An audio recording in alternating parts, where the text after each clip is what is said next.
Now you can hear me. So as you might have noticed, there's actually no Anmoderation.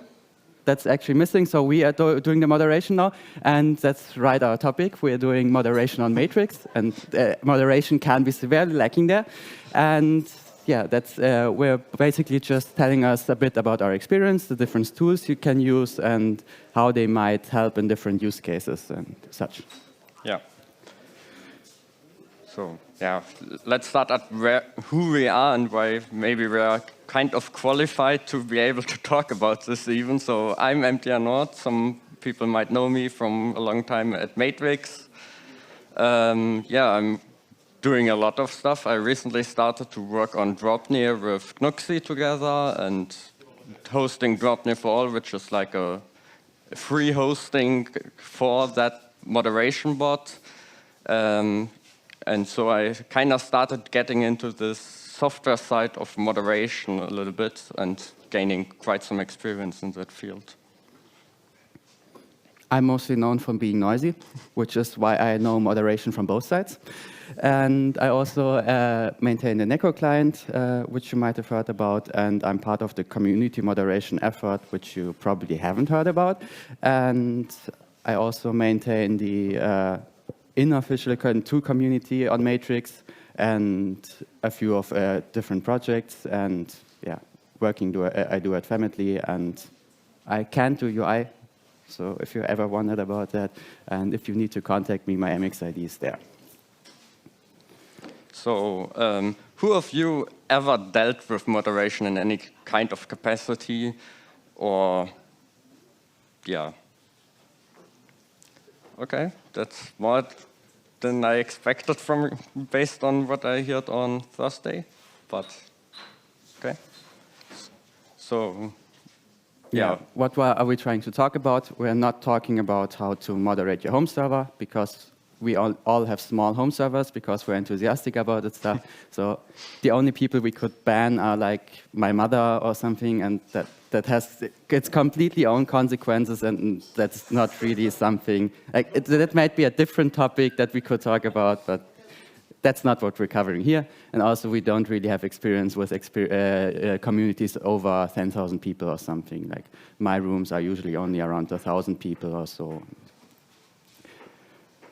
So, yeah, as said, or did we say that we're doing basically 3 groups? We're starting with a personal use and then scaling up in the topic. So, exactly for personal use, we're starting at ignoring users. Like the most basic feature Matrix has to self-moderate if you're not a room moderator, but for example, you find someone on your room you really hate and just don't want to read anymore. That's where ignoring users is a right known or right implemented feature in Matrix. It's yeah, essentially the client-side equivalent of redacting someone else's messages, and it's still very useful. As an admin, you're actually probably never going to use it because that's defeating the point somewhat, but especially if you have the option to ignore, and sometimes the code of conduct doesn't align with your perspective on things. It's the problem there is that if you ignore a user, then the server hides all the messages of that user for you, which is if you are the moderator of a room and you ignored someone because they sent rude pictures in some other channel, then you will not see that when they send those messages in your rooms where you are the moderator, so you can't react to that and ban them or something.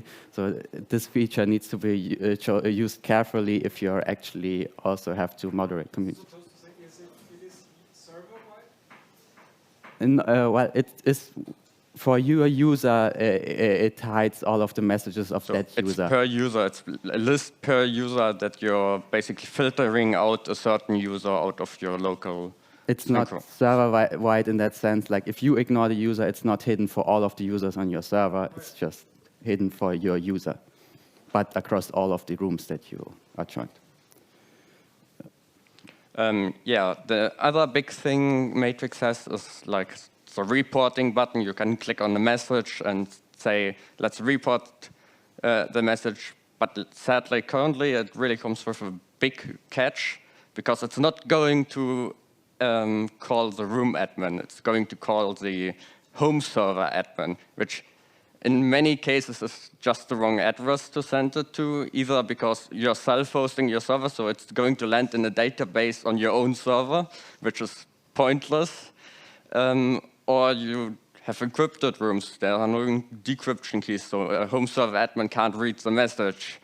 And yeah, that's the current problem. Usually what you want to do if you see some abuse in a room and want to report that content, you actually want to message the moderator and tell them about that content. Because if you just you have your own home server, you click the report button, then the report just gets sent to yourself again. Yeah, and a side effect of that is actually a lot of people don't even know the table exists in the database.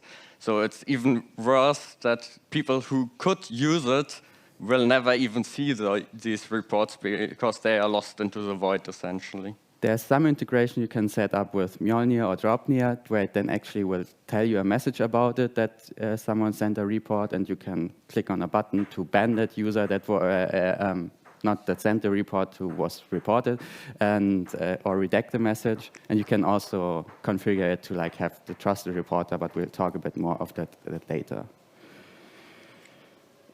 Now we're moving into some more advanced topics, which you might need to apply if you're moderating a community and not just for yourself, focusing what messages you want to see.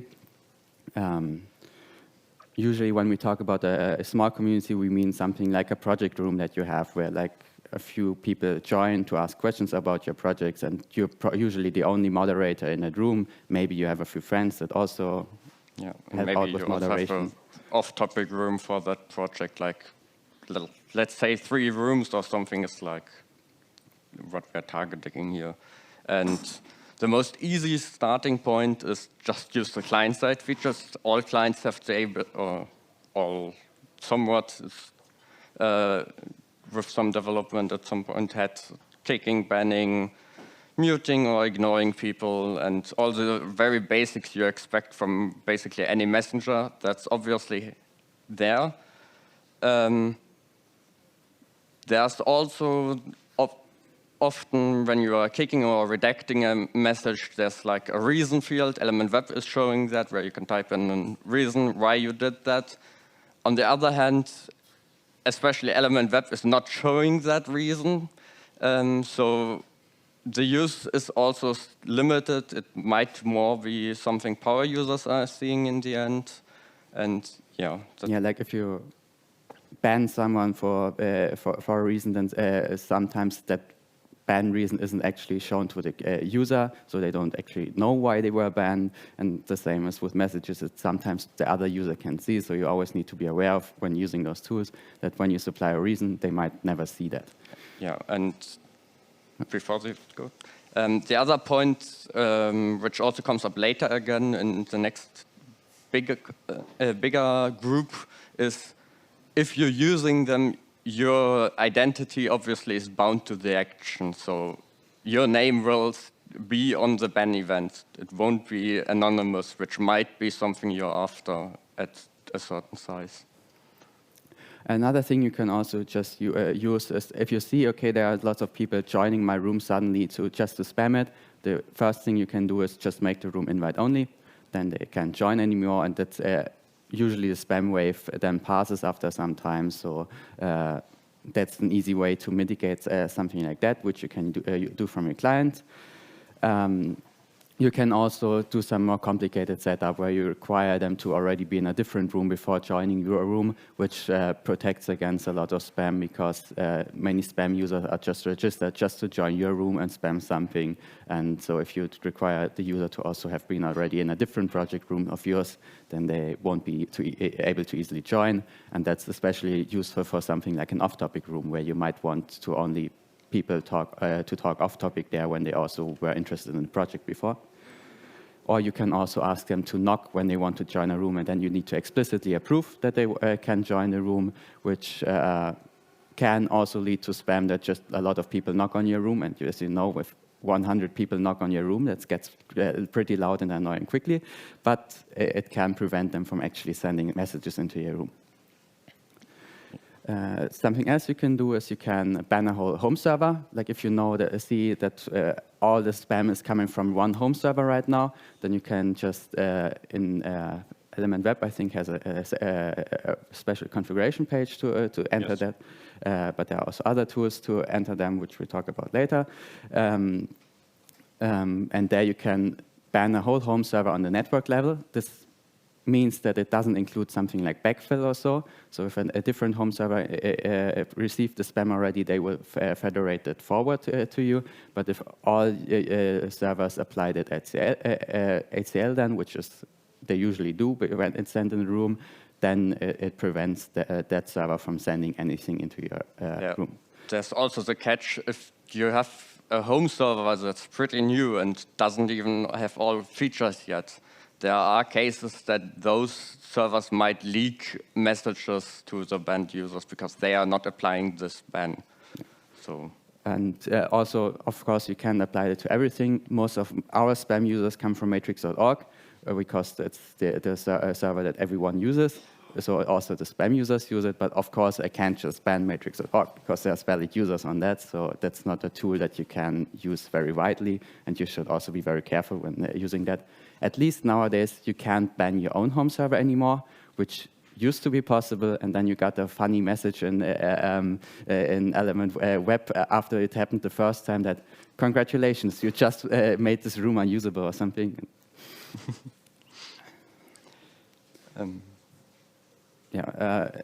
Now this doesn't really quite scale because if you have to moderate many rooms, then quickly the client-side tools, they are just not enough anymore. It needs a lot of manual interactions, especially if many users are joining and spamming. So there is tooling for that. Mjolnir used to be the go-to standard there, which was developed by matrix.org, which you had policy lists to, but also there's now a mod, the maintained version of it is currently Dropnir, which is basically took the code and improved on it and added some new features and also tried to simplify the UX a lot. Yeah, it's basically a continuation, and it's also done by essentially the same person or part of the same team that worked on Mjolnir, but it's now out of that matrix.org domain, which gives some freedom and allowed for some more changes in certain areas. But we'll go a bit more into detail what the things that can do later when we talk about bigger communities. A small interjection here about usually when you get spam because someone had open registration on their home server, you usually want to fight it at the source. And I think that's a topic you know the most about. Yeah, but that's not really straightforward currently in Matrix. It's one of the probably most complicated things in moderation, finding the right person to talk to. It's impossible, quote unquote. You can't really just send an DM to Postmaster on some Matrix server that's usually not set up.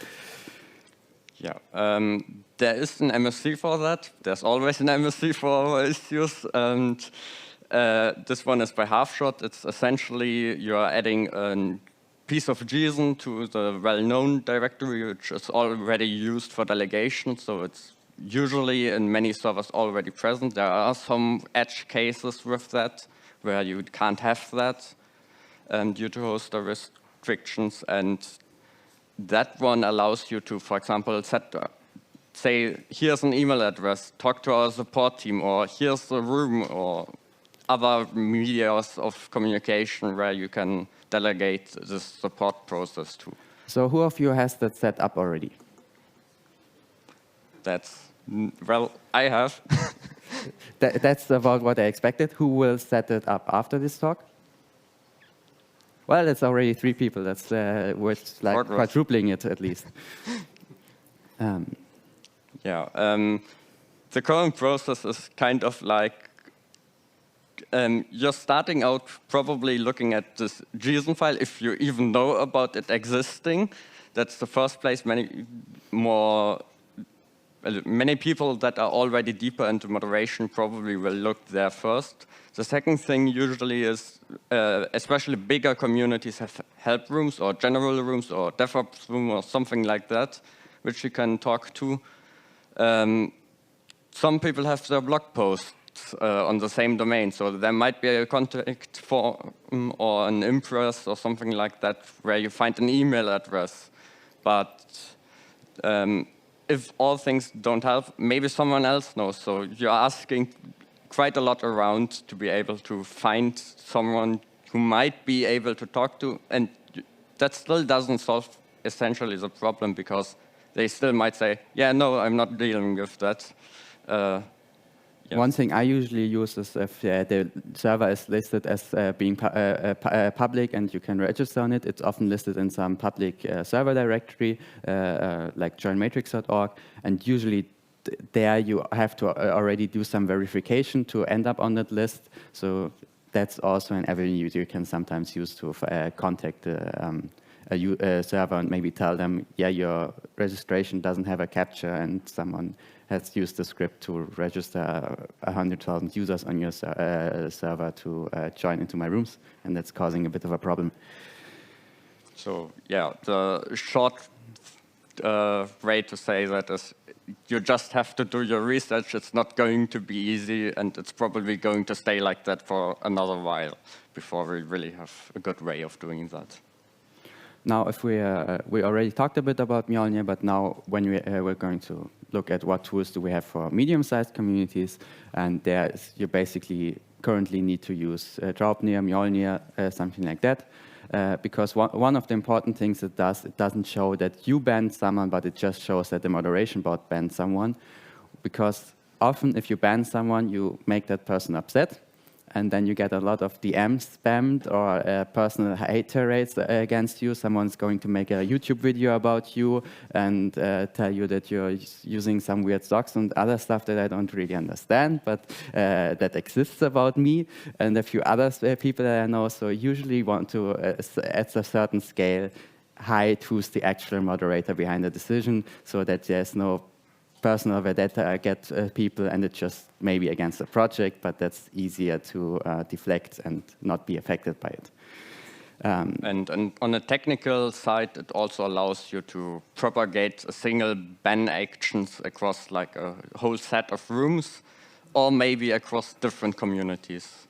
And you have to be aware that when your community has a certain scale, then your rooms become interesting for spammers, because if they join it and then post Telegram links to their crypto stuff or whatever, then they reach a lot of people. So the bigger you are, the more you have to focus on moderation, and it becomes a whole job on its own. We already talked about a bit, so we can probably skip this, but yes. Draupnir is just a bot for using moderation. How can it look like? For example, why does it? Well, it doesn't start from the start. No, it does loop. If you want to ban someone, you just tell Draupnir to ban that user. Then it will ask you, okay, do you want to add this to some policy list? And you can just, with a reaction, tell it, okay, just add it to this specific list, add this reason for the ban, and then this list then takes care of propagating that ban across all of the rooms that you use this bot in. There are actually public lists that you can use. One of them is the CME, Community Moderation Effort List, which tries to only have obvious spam that probably everyone wants not to have in their room. So there's no COC decisions in there, just if someone is impersonating one of us. But also the obvious one is why we have the list is like if someone's just spamming gore images, spamming mask pings in rooms, just spamming the same message a few hundred times, joining a lot of rooms to spam the same message. That's what usually ends up in a list. So it's pretty low risk to add that list. There are also other communities that share their ban lists. For example, the matrix.org lists are shared, but they usually contain some code of conduct violations. Like if someone was disruptive in a discussion in Matrix spec, they end up on the matrix.org list, which might not be someone that you actually want to ban, because you might have a different moderation approach where you would discuss this first with the user and try to get them to change their approach. And then if you add that list, that user will be banned in all of your rooms, and you have no really way to opt out of single bans. So it does have some risk to add a policy list to your rooms, to your moderation bot.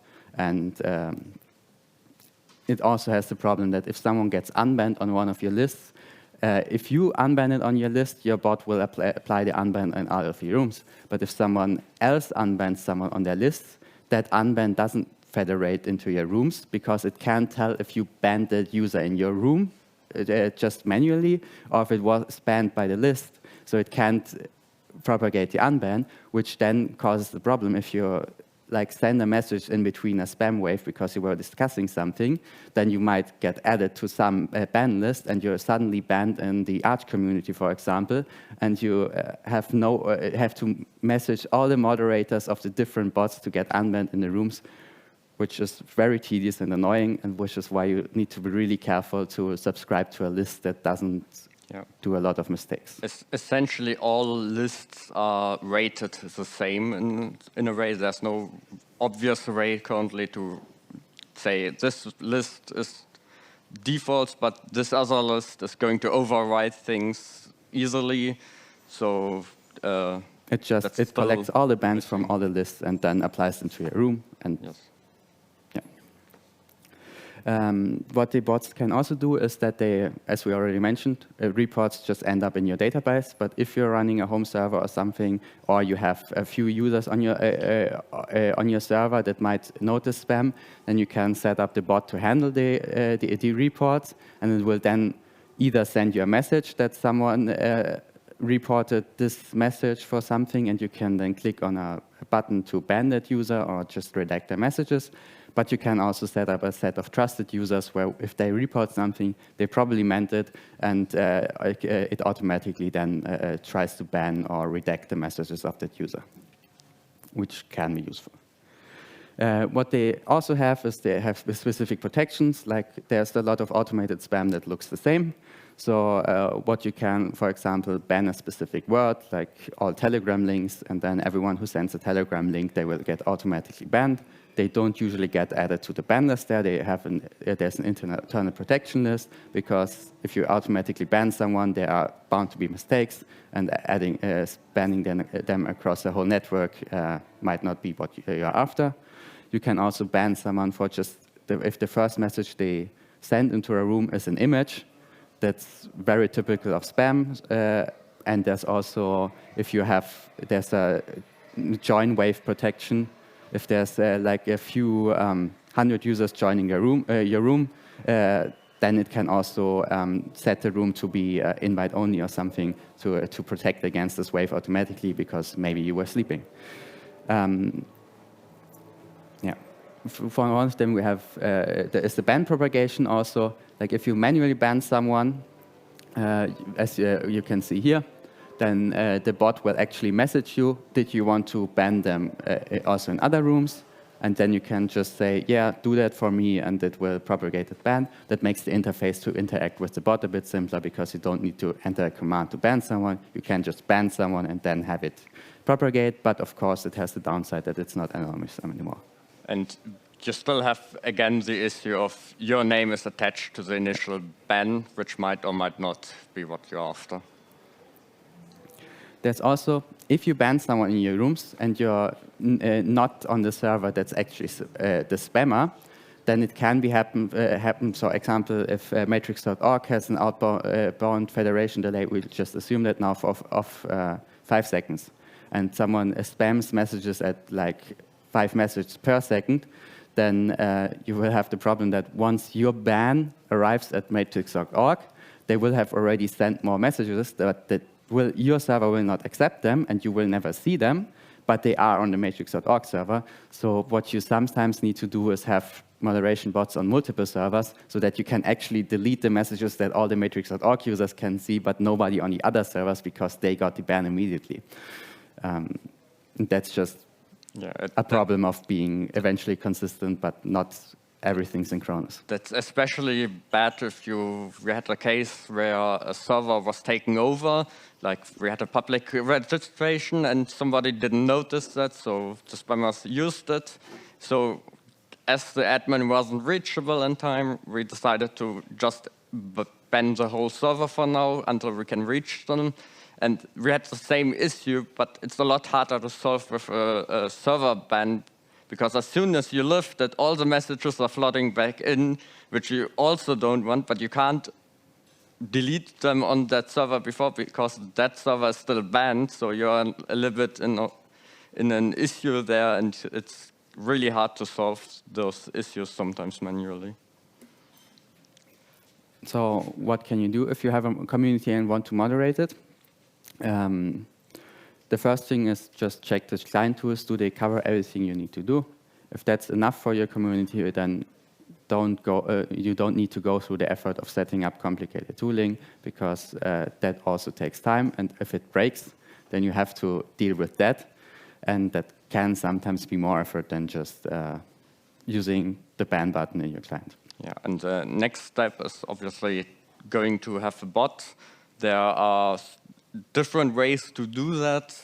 I, for example, now last week decided, hey, not everyone is going to be able to host themselves or doesn't have the time or doesn't want to do it. So why not make that thing everyone can just go to that page, read through the documentation. It tells you to basically send an email. I'm going to approve it, and you have a bot. That's about it. It's fully featured. The only real difference is that it's provisioning the bots, so you don't have to self-host it, but apart from that, it's basically the same thing.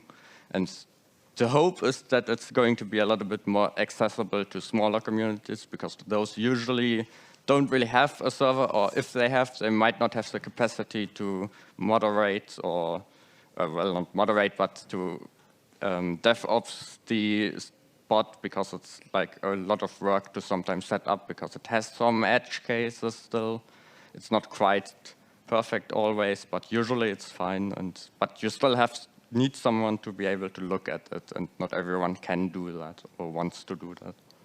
Of course, if you hand out moderation to a bot that's not hosted by you, there's certain risks associated with it. You might not trust the person who runs it.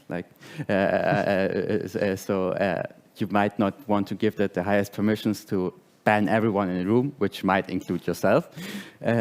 And also, it might just be a scalability thing. If you have like a really big home server already and it has to do a lot of stuff, you might want to host it yourself so that you can ensure that it scales to the things that you need to do. Yeah, and even if we didn't really talk about it, because we are not self-hosting big communities, we are only self-hosting for ourselves, but there are, for example, Synapse has a module API to integrate this ban list at the federation level for that server, which might for bigger communities be something they want to look into or adapt. Yeah, like the policy list, we mostly just talked about banning users on the policy list, but you can ban a whole server on the policy list, but you can also ban rooms, which is very useful if there's like a spam room that everyone always gets invited to. You can just ban that room. You can also do this manually on the Synapse admin API, but you can also have the bot like apply it, and that protects all of the users on your server from getting invited into that room. You can also, I believe, Synapse and the module Mjolnir and Dropnir are bringing this. It's currently the same thing, because Dropnir doesn't have a developer for Python yet. So if anyone wants to step up and update it, it would be really nice. But essentially, it also has the option of preventing invite spam, which is a real issue on some Matrix servers, because the user bans can also be configured to also prevent invites from the users on that list. But in general, there's a fairly good guide in the repos of the bots, which goes over all the moderation commands. So usually you want to also read that, so that you know about everything you can do and how to exactly do it. what can you also do? You can just talk to other people and see how they handle stuff, because not everything is always shared publicly. And there's a lot of tooling that's developed that you might not hear about. Like there's tools to actually edit all the bands across your different rooms in the policy lists in a UI and stuff. There were multiple projects that did that. We didn't name any particular one because we don't know how the maintenance state of that is. But there's a lot of tools that you can just find in Twim Room, or might find other people that can help you with your problems. And there's also a very active, kind of hidden community, like it's a bubble in itself, which are working on this tooling.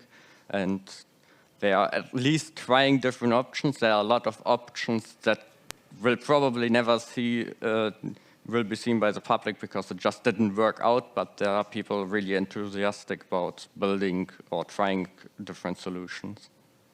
What do you mean with the read the laws? Basically, there's always the aspect, Matrix, as all places, isn't a lawless place. So one of the key points we are not really able to talk much about, but we have to, I guess, to mention that you have to still stick to the laws of your server or community, because you can't just, for example, have a COC that violates the law and stuff like that. But it just has to be mentioned. That's something like you have to prepare yourself for moderation. You can't just, it's not, at some point it's not really that you just can blindly start it. You have to inform yourself before you decide to moderate or talk to people and just read up on stuff. One thing I already mentioned a bit sometimes was this community moderation effort. That's just the name of the group that I'm involved in, which is just a lot of moderators of different communities. It's a few internal rooms that we use to talk to each other, and maybe if we see, okay, someone is spamming in one of their rooms, we can collaborate, and that way we can much more easily handle spam waste. Because what we notice is that a lot of times someone starts spamming in one of our rooms, and then the spam just moves on to the next room and just down the public room list, for example, in matrix.org. And that way, most of us can already know about it ahead of time, and we can just collaborate with, okay, this is the same spam wave. We just add them all to our list, and we don't need to have be moderators in each of the other's rooms. But of course, this cooperation is very hard because moderators have very strong opinions on stuff, and they don't really align across different communities. That's why they are different communities, because they have a different set of values, and they have very different approaches with how to handle moderation and stuff. And that's why we have only one ban list that we actually share, which is for the automated spam and stuff, because we can't agree on any code of conduct that we would enforce across our different communities, because all of that is very subjective. And so a lot of the time, having to admin that group feels like you're dealing with a herd of cats that are all fighting in different directions. But we do sometimes collaborate on stuff, and that's tooling development. We trying to develop different tooling that makes the moderation of communities better. One part is that we help a lot out with is the Dropness stuff currently, but we also have a lot of different projects that are not quite something we can show off yet, because a lot of stuff doesn't really properly work yet, but we have a lot of ideas that we are working on and hope to make then the moderation experience better on Matrix. And maybe I can share something the next time we are here. And yeah, if you do moderate a community on Matrix and maybe think you could benefit from talking to us and stuff, just ping me on Matrix, and I will see if I can add you to the group, and then we can try to work together. And I think that's pretty much what we had prepared. Yes. I had to.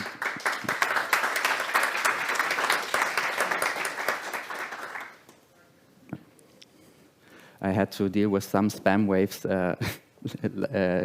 last night, I think, so some stuff didn't get finished in this presentation. Before we start question, one thing I think we didn't mention, but is quite important. at least at the medium size, you probably also want to think about having a team. So not just friends, but scale your team accordingly. The larger your community gets, the more people you need. And you might also want to think about people in different time zones, because spam never sleeps, but your admin team most likely sleeps. So that's one thing you should consider. Okay, is this microphone on? Yes. Thank you for the really comprehensive overview about moderation on Matrix. And at this point, are there any questions? Well, thank you for the presentation. I had a question about the feature of being able to either ban a user or to ban an entire home server. I'm running a very small home server where I'm the only user, but I'm also hosting a few bots that people in other servers will use every now and then. And the absolute nightmare scenario that I'm sometimes thinking about is that one access token at some point gets leaked and someone starts sending a lot of crypto links to different rooms with that bot. And I was kind of curious if you have a current system or certain cues or a code of conduct to work out when you decide to just ban a user or to ban an entire home server. Well, in our case, it's usually quite simple. If we usually ban a user first, in our list, there's actually only one person currently that can actually enforce a server-wide ban, because that's a very heavy tool. So a server-wide ban, it needs to be an unanimous vote that everyone agrees that we actually add that. So we are very late with adding those usually. So if we just see one user spamming, then obviously we just ban that user. But if we see, okay, there's now 20 users joined from that home server, then we usually trigger a server-wide ban. Usually those are temporary, because we see, okay, this might just be that the server admin is asleep and they had registration set up wrong, so we try to, sometimes we ban that home server, then try to contact that the server admin, try to resolve that issue, then we revoke the ban, and the SCLs also don't have the issue that they don't get removed when you remove them. Those actually, the unbanning of servers works pretty well, and so, yeah.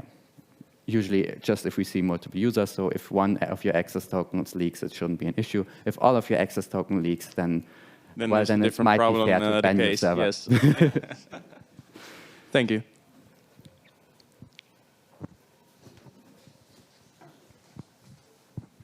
Thank you. Well, yeah, first of all, once again, just thank you for the work you're doing. Moderation can be really thankless work, so this is really important.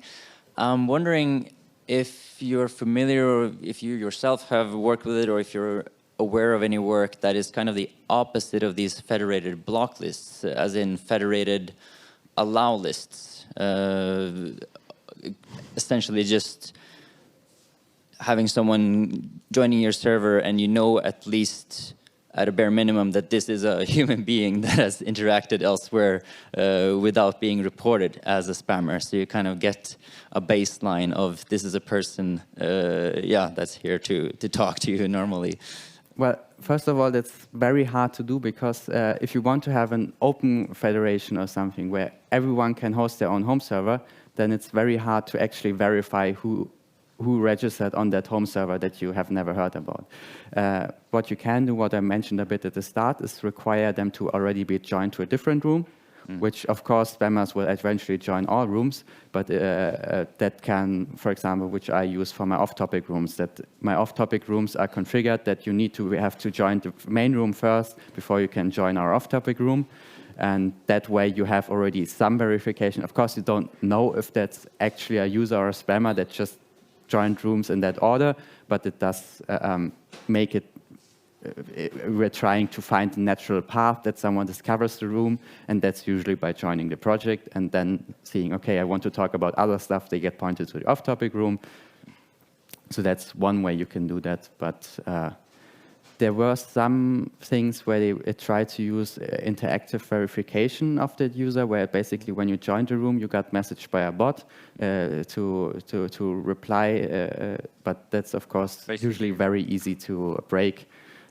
Usually computers are better at answering a captcha than I am, so yeah. Yeah. There is also kind of the reputation style, like someone gains reputation, that's also around.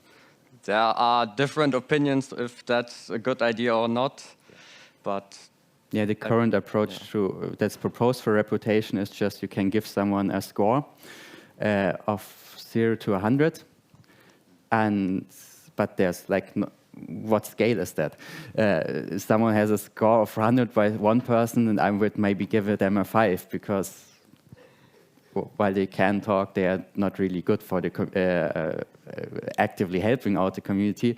And someone else says, yeah, they're not a spammer, so of course they get a 100. So yeah, it's not really a soft problem, I think.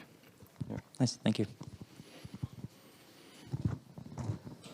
I was interested in best practices for help rooms. So is there like a typical naming scheme that you would pick? Not really. There, like, general is usually one I see a lot. Help is happening, but it's very dependent on the community.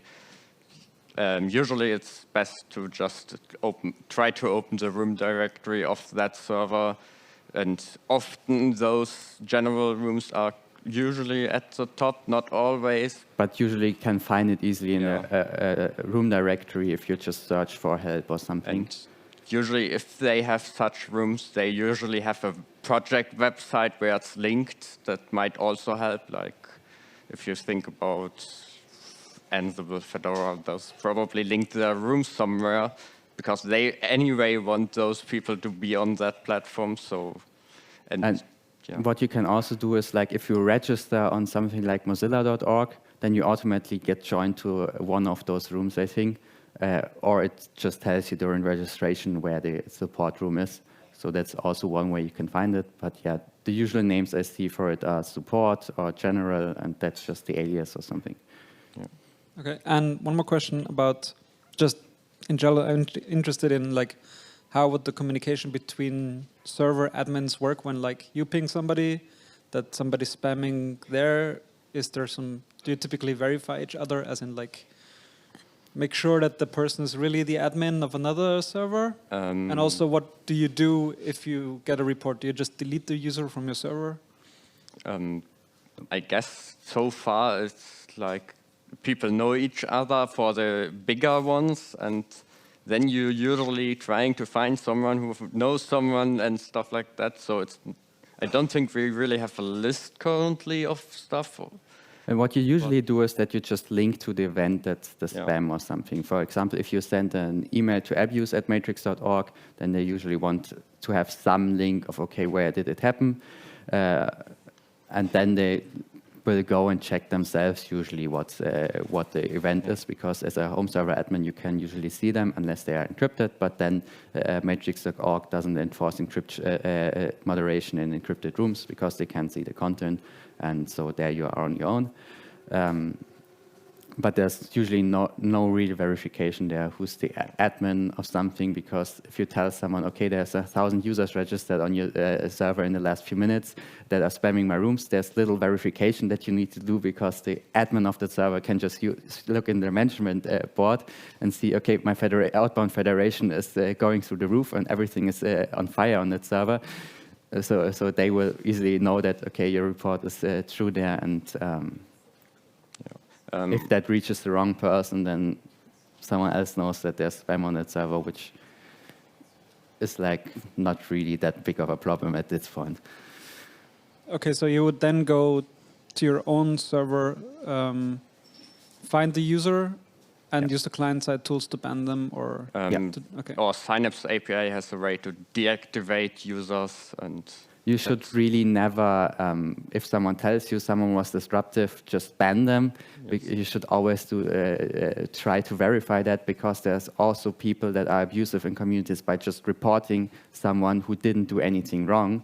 And then you just thought, okay, I will trust them and ban them. And then it turns out, okay, they were actually the troll here in this situation and were trying to fake you. So always you need to do the verification of what was actually reported to you. The probably most important info you want as an admin is the event ID and the room ID, because at least Synapse, admins usually directly redact a message. And Synapse keeps that message for the home server admin for a while due to both laws, but also you need to find that message in the database. And so it's kept around for a few days. So that's also something you can find. Thank you.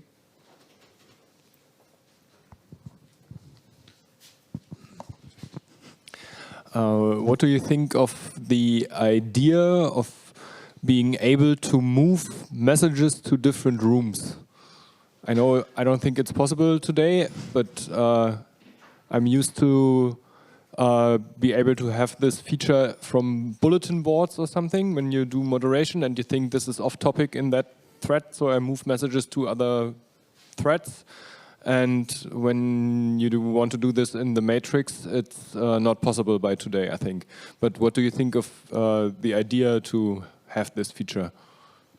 Well, there's different things here. Like, if you move your own messages, of course, you can already forward it, but you probably meant that you keep the user that actually sent it, which currently doesn't work with the permission model on Matrix.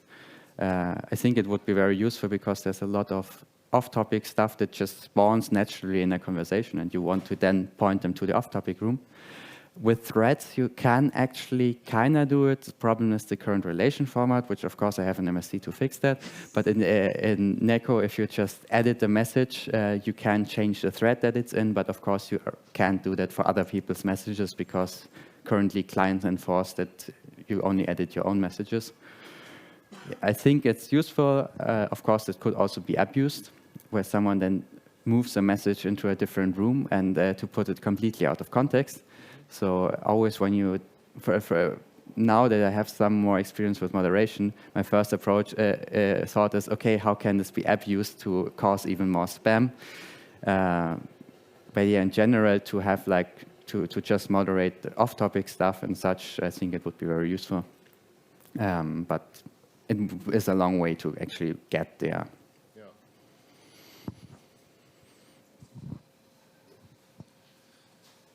Request I've seen quite a few times is that an admin would like to see the messages when they come in and then approve them before they actually get into the room.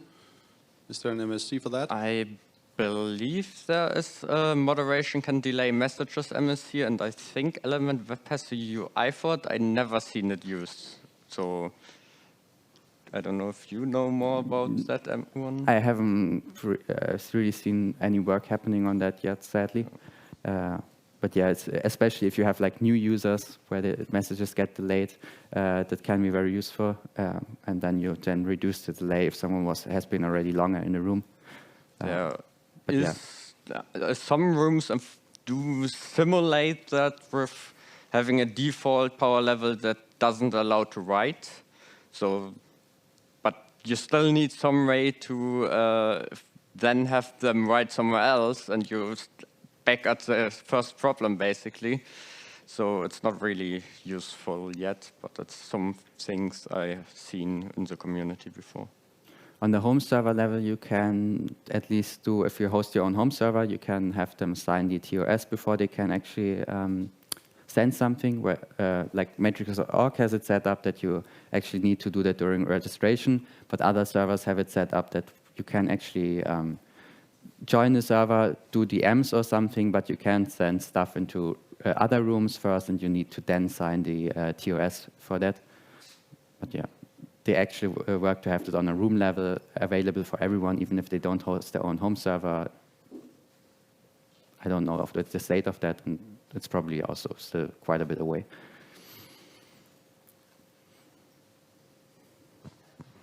Okay, last chance for questions. I don't see any more questions. I don't see any questions online. So thank you, Marcel and Nico, for talking about moderation.